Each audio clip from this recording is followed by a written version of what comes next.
This is for the people who are tired of being ghosted, going on bad dates, and always seem to date toxic guys. Block, delete, move on, It's Not You, It's Them by LalalaLetMeExplain is your Bible now. Welcome to Bookmarked, where we find and review some of the best books about life. But this isn't just for the single girlies, this is for everyone who dates mostly men, written by dating educator Lala. And stick around for more fire recommendations if you like the sound of this book. What does it mean to be single? What is associated with being single? And why do we make it our life's mission not to be single? The opening line to chapter 2 is perfection.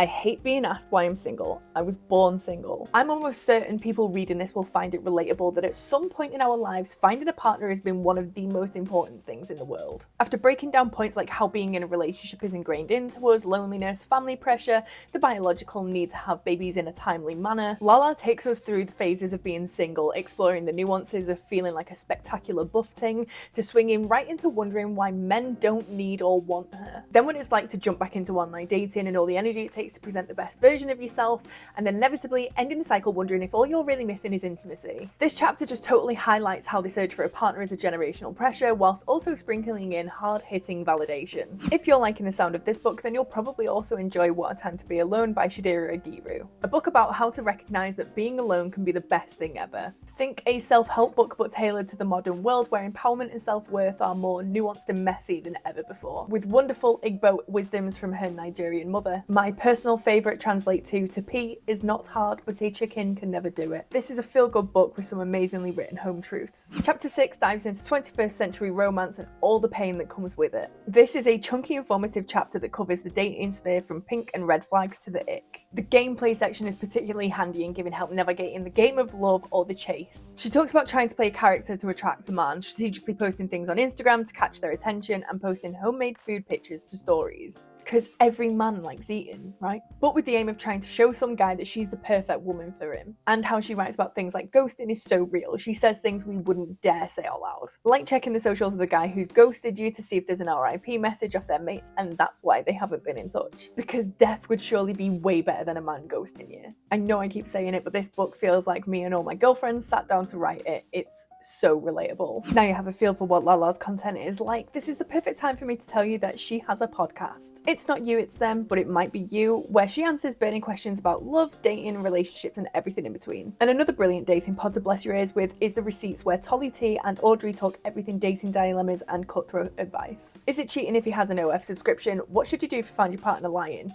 They have all the answers. So, should you bookmark, block, delete, move on, It's Not You, It's Them? Even if you are currently in a relationship, I recommend reading this book. You're going to learn a lot of home truths about relationships, self-worth, feminism, and how to keep yourself safe when dating. But I can guarantee you will come away from reading this feeling strong, empowered, and validated. I personally have bought this for a handful of my girlies and would wholeheartedly recommend everyone to read this book. What book should we do next? Make sure you join us for the next episode of Bookmarked.